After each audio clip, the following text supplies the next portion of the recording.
After implementing these 5 strategies, a follower of mine on Instagram messaged me this. Her and her partner were able to bring their grocery bill down from $1,100 down to $500 in just 1 month.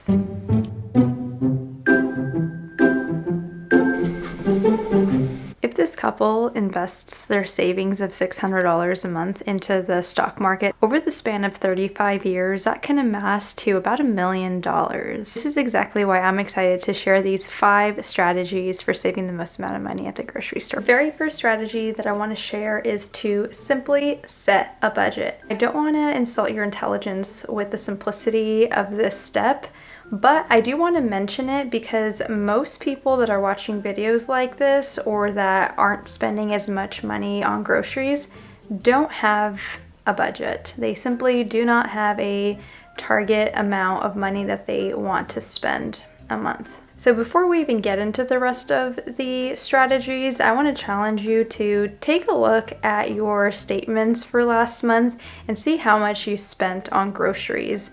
And once you have that number, see if you can reduce that number by 20%. You know, if you're not great with math, plug in into Google what is 20% of whatever the amount that you spent last month was, and it'll tell you an amount. So use that as your target for the next month.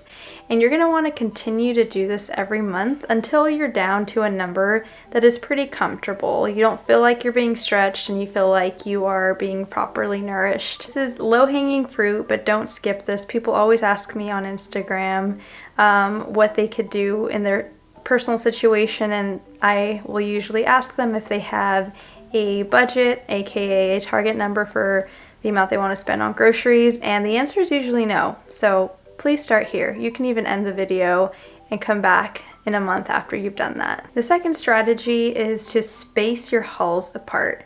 So I'm going to define a haul here. I don't consider every trip to the grocery store or every Instacart trip a haul.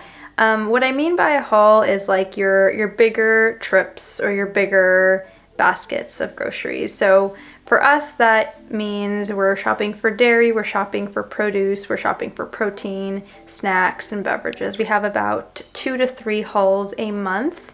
And again, these are like the bigger hauls, and we try and space those apart as far as possible. And doing this is actually very clever because it'll force you to use what you have in your pantry. You know, we're all raised differently, and our money behavior comes from what we saw modeled to us. And for me, growing up, we went shopping about once a month, and we filled up the grocery basket like till it was overflowing with food.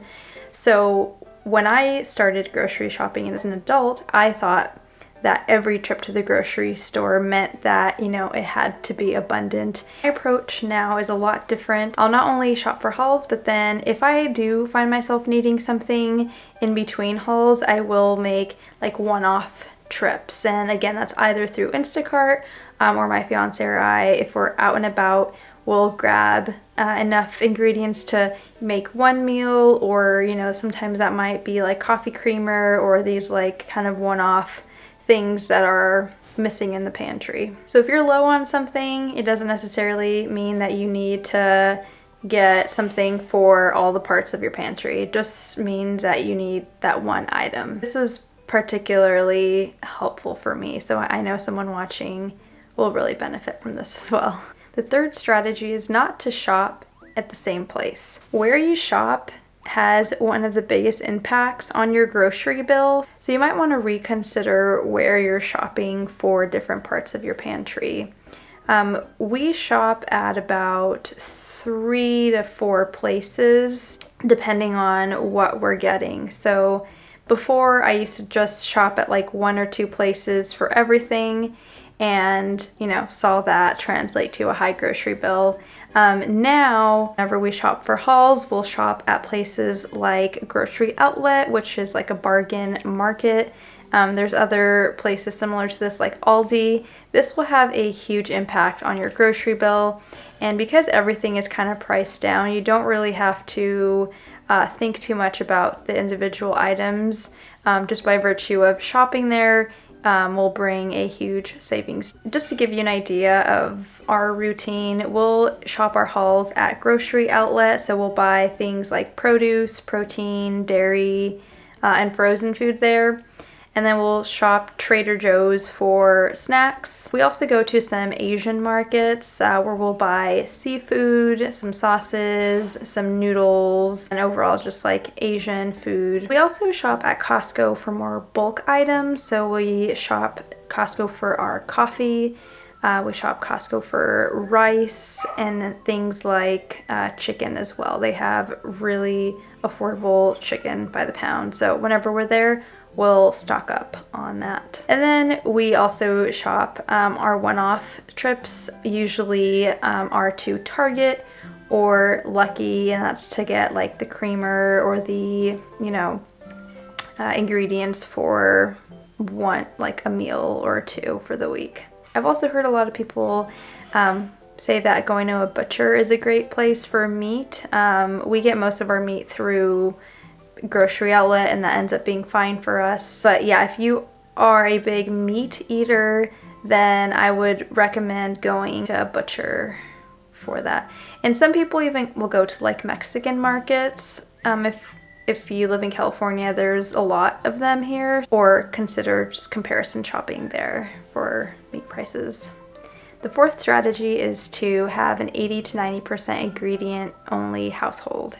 So ingredient only household is basically when you don't buy pre-made foods, instead you buy ingredients to make that. I find that going 100% ingredient only is pretty extreme. What we lean heavily towards is about 90% ingredient, and that's because my fiance loves to cook, so he'll cook. I'll usually pick out the ingredients, and we don't really meal prep, so we just buy ingredients. So we'll buy, you know, like produce, and we'll buy all the staples, and then just make plans around what we got during that haul. For that other 10%, we do buy rotisserie chickens and salad kits and things like that. So this does make it easier on us when we don't want to cook, or when he doesn't want to cook. Some other things that we get are like frozen pizzas and things that are already made to just make it a little easier. And this is a great way to stay healthy as well, because, you know, if you're cooking, you have the opportunity to introduce more vegetables to your diet as well. So this is actually not only monetarily beneficial in the short term, but also in the long term. You'll probably save on, you know, future medical bills by having a little more control over your ingredients. You know, these days ingredients that are prepackaged have so many preservatives and just ingredients that aren't really great for your health.